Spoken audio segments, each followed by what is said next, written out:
Hey guys, thanks for stopping by. If you like my video, please like and subscribe. Also check me out on Twitch as Floyd Mason. Hello, welcome back, Spooks fans. We are back, and we got another Goosebumps book for you.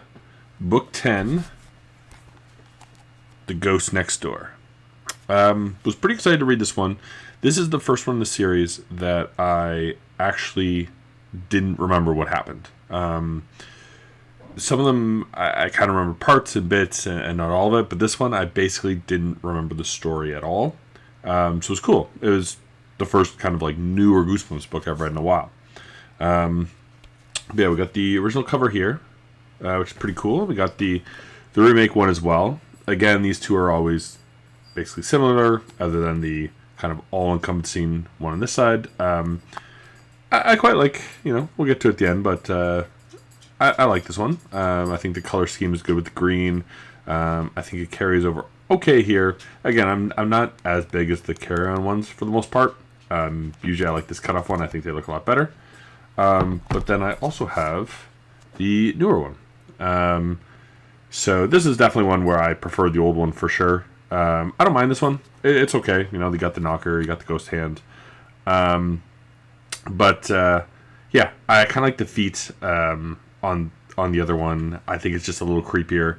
I think it's just a bit better. But yeah, both pretty decent covers, I'd say. Again, we'll get to the covers at the end, but one of the rare ones I have all of them. Although I don't know if they made it, but I don't have the TV movie book. So, is what it is. Okay, so this book is mainly about a girl, Hannah, and her kind of interactions with the neighbor boy, Danny.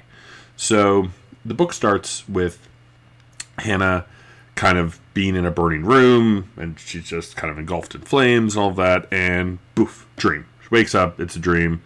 Very scary one. And, kind of starts off as, so scary kind of deal. She makes a point to say, at least I'm alive, house doesn't burn down. Which, is just kind of an odd opening to the story. Just kind of her weird dream. She has a couple dreams throughout, so we'll get to those when we get to the big kind of plot points of this book. But yeah, basically she talks about how she's having a boring summer. She's just stuck at home. She has nothing to do, no school. All her friends are at camp. Her mom's kind of apologetic, yeah, sorry, can't send you to camp, no money this year. And she's like, I get it, So she goes out, she's going to go for a bike ride, and she kind of gets run over by Danny, who lets her know that he lives next door. Now, this is weird to her, because the house has been vacant for a while. She doesn't know how he moved in or when, and he says he's been there for a while. He also didn't know that she lived next door, and she's like, I've been here forever. So it's kind of weird. You also get introduced to the twins. So she has twin brothers. So you get introduced to them around this time too, named Bill and Herb. They don't play much of a role. They're just kind of rambunctious and like to run around a lot. But basically, they never leave the house. They're just kind of there bugging the mom. That's all they really do. So yeah, it kind of goes. So she meets him. She kind of turns away from her, and he's gone. Which again, we'll get into more as it goes. But this happens a lot, where he just seems to kind of vanish. So she writes a letter to her friend, telling her, "Hey, why aren't you writing to me? You say you write every day. I met this new boy, Danny. He's weird. He just kind of disappeared. I'm stuck at home." She tells about how the night before, she was so bored and she wanted to go camping that she set up kind of a camp out back with the twin boys and told them ghost stories and all of that. And you better write me back. It's a pretty aggressive letter, but I get it. Kind of near teenager angst of being kind of left alone. And then she goes out again on a walk. And everyone's just kind of acting weird. She sees one of her neighbors, who she says hi to, who just ignores her, and she's like, whatever. Until she finally finds, she runs into Danny, and they're behind the postmaster's office, whose name is Mr. Chesney. and I think they're doing something to his dog, or to a dog. I think they're like throwing stones at a dog or something, which is a pretty dick move. I'd be pretty pissed.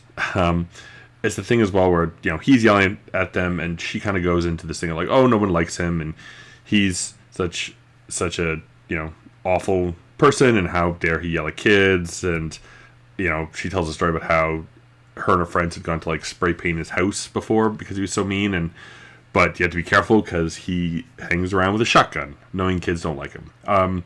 I mean, they're going about how terrible he is, but he's telling off kids for throwing rocks at dogs, if I recall. So don't think he's so bad in this one.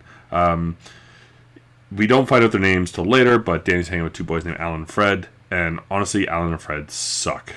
They are just typical, like, terrible kids. Where Danny seems like an okay guy who's just kind of hanging out with them. But yeah, their whole plot of the book is just to be awful.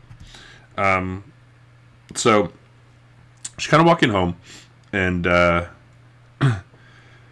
she runs into a kind of cloaked in black image or creature or something. She can't tell what it is. It's kind of hooded, and it just keeps kind of saying her name.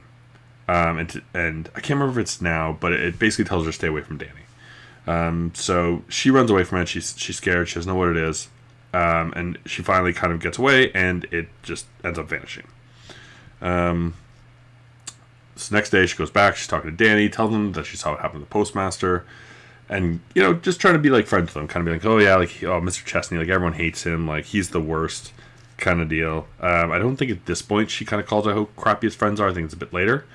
I think at this point she's just trying to like be friends with Danny. All her friends left for the summer. She's got no one to hang out with. New neighbor moves in next door, so she's trying to kind of make friends.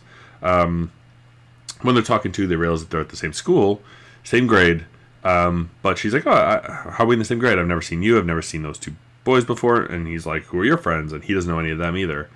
So it's just kind of this weird thing of like, how are we? What's going on? Like, how can we be in the same school, same grade, and not know anyone the same? And this is when she begins to wonder as if he's a ghost. Pretty out of nowhere, he kind of vanishes again in a shadow for a minute, but he doesn't act like he's just there. He's still just there. But she kind of goes like, oh, is he a ghost? And her reason is because he vanished once. He might have done it twice at this point. And the fact that they don't have any of the same friends. So then he's kind of been playing with a ball, and he goes up on the roof, and he looks like he falls off. And I think she looks away. I don't think she sees him land, but she turns and he's just landed. He's fine. Talks about everyone calls him Daredevil Danny, and all this stuff, and like how he did it to freak her out. Like he kind of fell on purpose. And then this just brings her again to, she's like, oh, like, is he a ghost? Like, how did he get down? Maybe he floated. How did he land safely? Like, she just doesn't see how he could have landed on his feet, because he fell head first. So this is just kind of building up her ghost theory. Again, I really don't know where this theory's come from. It seems pretty left field pretty early, but she seems pretty convinced. Yeah,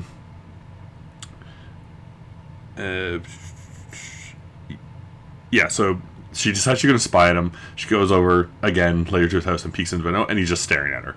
And she's just like, I'm the worst spy ever. I almost didn't put that part in. It's such a pointless point, but it's just hilarious to me that she's like, oh, I'm just spying him, and goes over and looks at his window, and he's just staring back at her. He's like, what the hell? So again, she wants to kind of like keep spying on him. So, doesn't really say when it is, like next day or whenever it is, but she goes biking trying to find him, and she sees a spirit again. It chases her until it crashes, and Danny kind of sees it and comes over and helps her. And she's just like, oh, like, did you see that specter? And he's like, no, I didn't see anything. And he like picks up her bike and stuff. And so she's just kind of like, I'm going a bit mad. I think he's a ghost. I'm seeing a specter, and people are ignoring me.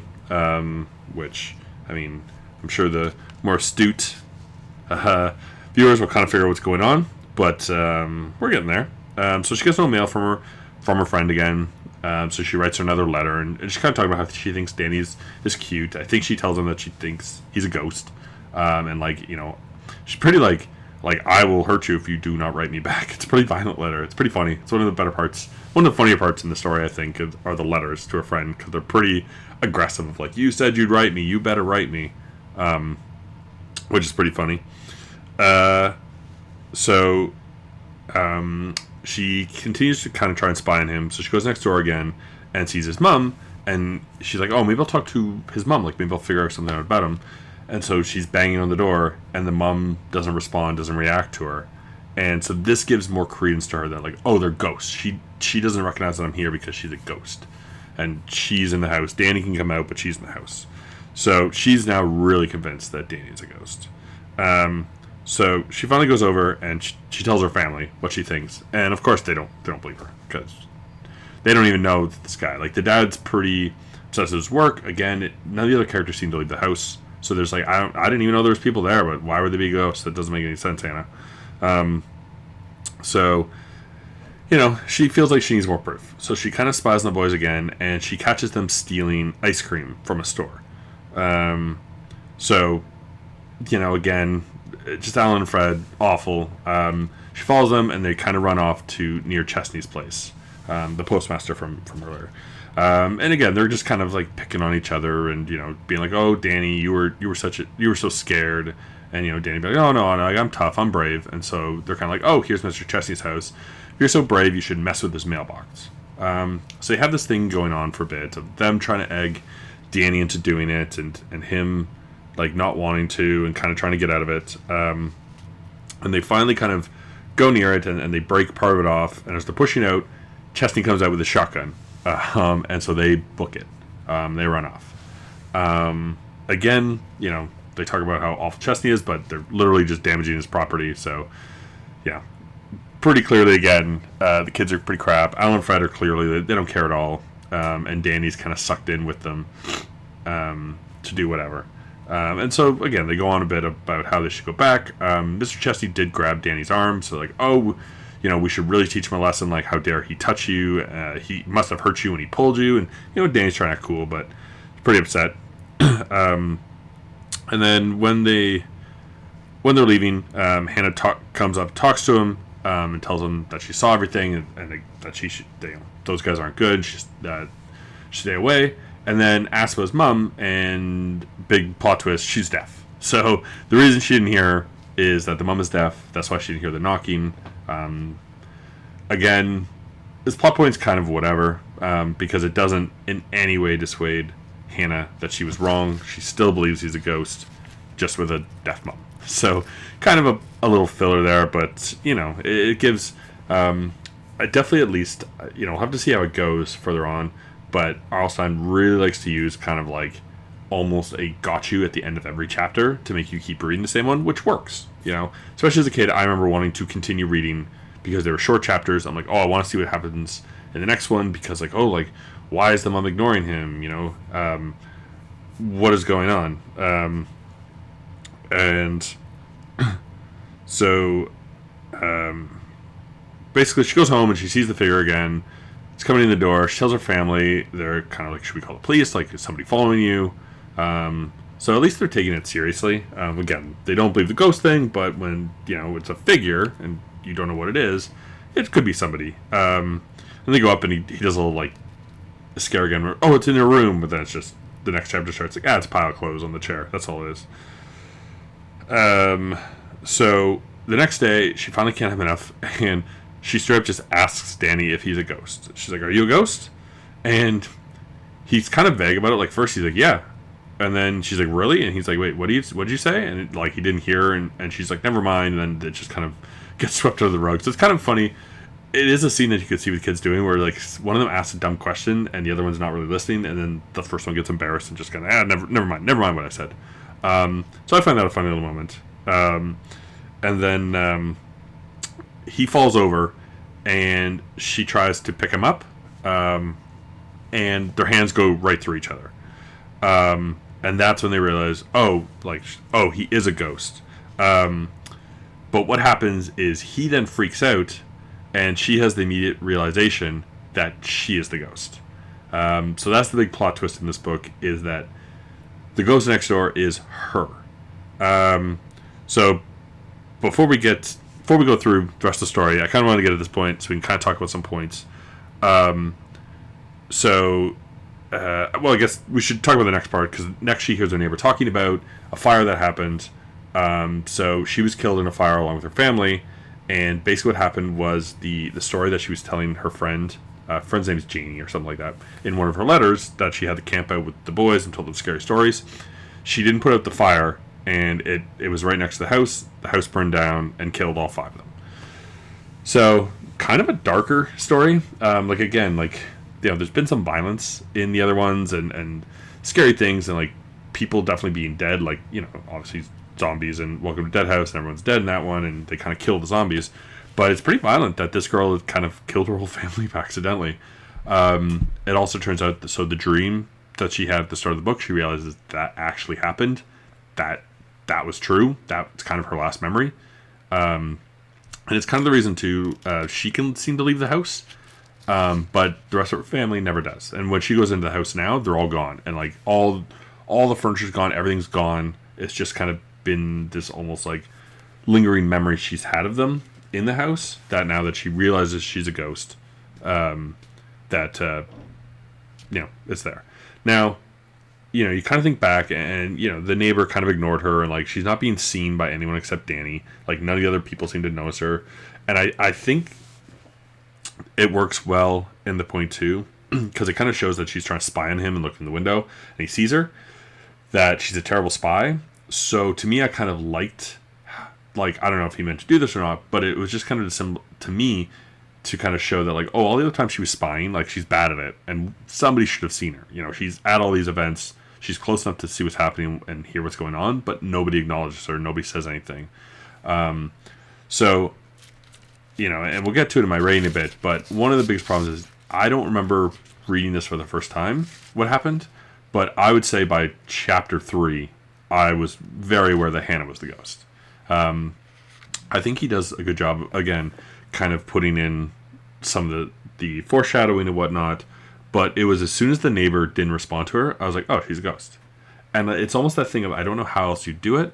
Like, the fire was pretty cool where it's just a dream, but because it's the first thing that happens, it's kind of like, okay, well, that probably happened then. Like, why would they have such a dream in? And then her being ignored, and just how quick she went to thinking he was a ghost was kind of odd. I almost feel like the title ruins it. I feel like if it didn't have that title, you just think it's weird.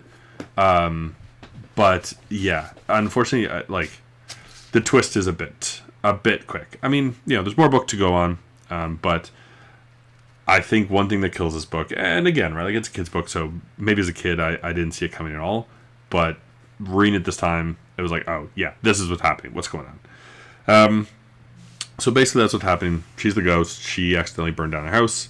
So now she's kind of trying to figure out what's going on. It says that I think she just, like, sits in the room for a bit, and time just passes quickly, and like, she's just kind of like just kind of spiraling a bit, kind of coming to terms with what's going on. And then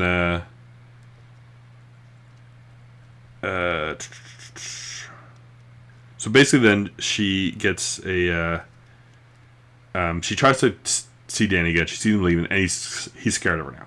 So now he's aware that he's seen a ghost. He's pretty freaked out, and he bikes off. She kind of gets a bad sense, so she bikes off as well to try and find him. Also to point out, I think, I can't remember how long it is. I think it's like 5 or 6 years that since she died in the book. So it's been a while, because she hears the neighbor talking about how they've been trying to sell the house and nobody can buy it. So it makes sense now why he's been there, and she's just kind of almost come to consciousness again in her old house. But, you know, there's other problems too, because again, you know, her hand passes over and tries to pick him up, but when she falls off the bike, he picks up her bike, and I think he helps her up. So he's able to touch her then, but not later. There's also, I can't remember, there's one other scene that just doesn't make sense. But you know, there's a little bit of inconsistency of when they can interact and when they can't. So, you know, it's a little weak at points to kind of get the point across, but not bad. But yeah, she senses trouble. She goes off and she gets to Chesney's, and she sees them messing with the mailbox, which they destroy. Then she's like, okay, they've done that. They got to get out of here. Like, Chesney could be home. And then she realizes that they're sneaking into Chesney's house. So she's just kind of watching out the back, and then she hears kind of noise and commotion, and then Alan and Fred come scrambling out, and they're just kind of talking about how they messed up with the matches, and basically they've set Chesney's house on fire. And Danny is stuck inside, and his two cowardly friends just run off because they are terrible, terrible people. So this is what she kind of realizes, and she's kind of like, oh, like, this is my purpose. This is why I'm back, to save Danny from what happened to me. So she tries to go into the house, and she's stopped by the spirit, and the spirit reveals itself, and it's Danny. And basically what it is it's Danny's spirit or ghost or whatever. And he wants Danny to come to die, basically, because then he gets to take over and exist. I don't really get this part, because he clearly already exists. Maybe he just doesn't have enough power. But basically, he wants Danny to die, and that's why he's been following around and trying to scare her and basically saying, stay away from Danny, is because he knew what her purpose was, and he wanted to stop it, and he wants Danny to die. But she gets by him. I don't even remember how she did it. But if she just goes or whatever, but she goes in the house, and she kind of helps Danny, and she gets it and saves him and kind of just passes out. And yeah, then it flashes to kind of the ending, and Danny's just in the hospital, and he's like, oh, like, I was saved by Hannah, like, Hannah saved me, and everyone's like, I don't know who that is, and he's like, oh, our neighbor, and they're like, we don't have a neighbor, what are you talking about? And then she's kind of, she hears her family, and they're like, okay, like, great job, Hannah, like, it's time to come back, and basically she then goes off, and joins her family, her mission's done, and that's the end of the story. So kind of a nice ending, right? Like, it's pretty dark at times in this book, but it's kind of nice. It has a nice little ending of, Danny kind of accepting and thanking her, and him surviving, and her doing her purpose and whatnot. So yeah, that's The Ghost Next Door. As far as the story goes, it's not too bad, but again, I was a little put off because I felt the twist was too obvious. And again, I'm reading a young adult book as an adult, so maybe it's just obvious to me. Maybe as a kid I didn't see it coming at all, but I feel like there was enough there that you're going to figure it out. I feel like if the title was something different, but I don't know what else you'd call this book, that maybe it would help. And again, I kind of like, again with the cover, where now it's like, okay, this is actually Danny and this is her, which to me makes more sense because he never came over to her house, which I kind of like that as well. She went over to his house. I mean, he never really let her in. But I think the scene where he catches her looking at them, they might talk, maybe. But anyways, kind of fits there. But I feel like there's just some inaccuracies as well. Again, it seems like earlier on, he can help her up and touch her, but later they can't for whatever reason. And there's not too much filler in it. Honestly, this book is pretty good. Again, even like the little parts, like I don't really see a point to the mum being deaf other than a plot tease, but the rest are kind of foreshadowing a bit, or just kind of, they do fit in later. So like even her letters to her friend, right? Like one, she drops the thing about kind of the camping with her brothers, which is a big plot point later. And one just kind of, talking about how she thinks Danny's a ghost. And obviously her friend's not writing her back as she promised because she is deceased.